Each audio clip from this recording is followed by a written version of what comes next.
An IEP team must conduct a multidisciplinary evaluation. That means the team may obtain information from a variety of sources. In order to do this, the IEP team must be multidisciplinary too and include the following people. Note, one person may fulfill more than one role. It must include the parents, a regular education teacher, a special education teacher, and a representative of the school district, someone to interpret evaluation results, and other individuals who have knowledge of the child. When appropriate, the child with a disability should be included. Ideally, the entire team should assemble. Attendance is not always necessary.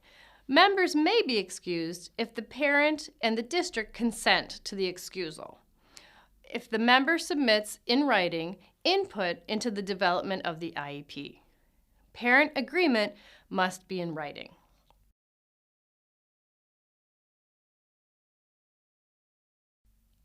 IDEA in 2004 uses global criteria for determining eligibility for the remaining disability categories. States typically have more specific criteria in their individual regulations. Decisions should be made based upon objective data. Parents are to be active participants and receive copies of the evaluation reports. If the student is determined to be eligible, the team determines what special education services and related services a student will receive. Related services are services that are considered necessary for the child to benefit from the instructional goals of the IEP. Children cannot be determined to have a disability because of lack of appropriate instruction in reading or in math, or a limited English proficiency. Every effort needs to be made to accommodate parents, and parents are required to participate in the IEP process. Parents may submit documentation to the multidisciplinary team and/or the IEP meeting. Parents must be given copies of all reports and documentation of eligibility. Parents must give consent to have their child's IEP amended without holding a full IEP meeting. And every child who receives special education services must have an IEP. The IEP must include, at minimum, the following components: present levels of performance, both academic and functional performance, grade equivalence, age equivalence, standard scores, curriculum-based assessment and curriculum-based measures, and classroom behavior descriptions. They should have measurable, long-term annual goals and how progress on those goals would be measured. For children who take alternate assessments, a description of benchmarks or short-term objectives must also be included. It should also describe an educational program and strategies that are research-based. The IEP must focus on including students into the general education environment or the least restrictive environment.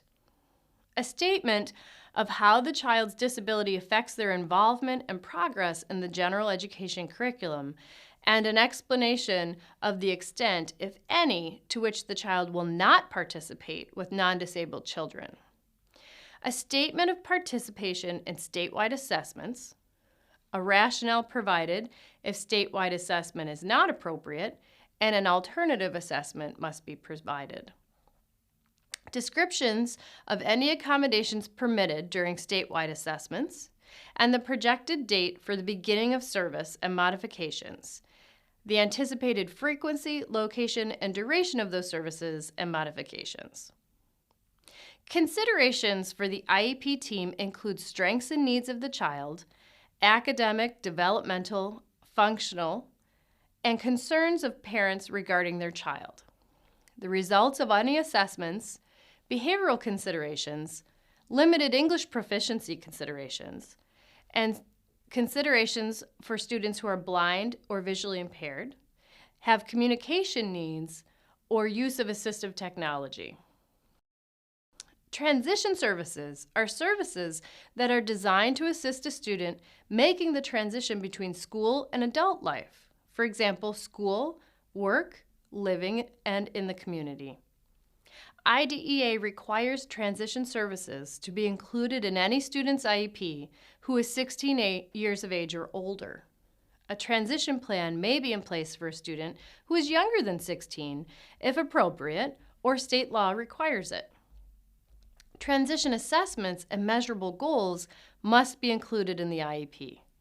At the age of majority, typically age 18, students with disabilities become responsible for their IEPs. Federal regulations include specific mandates about a student with special needs who has committed disciplinary infractions. The school district must ensure that the student has the correct IEP in place with specific reference to behavioral issues and strategies to address the behavioral needs. Functional behavioral assessment, if it is determined that the student's behavior was because the IEP was not implemented correctly, or if it is determined that a student's behavior happened as a result of their disability, the student may not be removed from their placement. Decisions about behavior are made on a case-by-case basis by the school district. Severe behaviors that would result in an automatic removal from the school setting for 45 days includes use of or possession of drugs, use of or possession of weapons, behaviors that result in extreme bodily injury. There, now you have had an overview of the influences on litigation and legislation and ethical issues regarding special education and assessment. There's a lot to know. Take time to maybe make yourself some flashcards to help you to remember all of the terms and laws involved.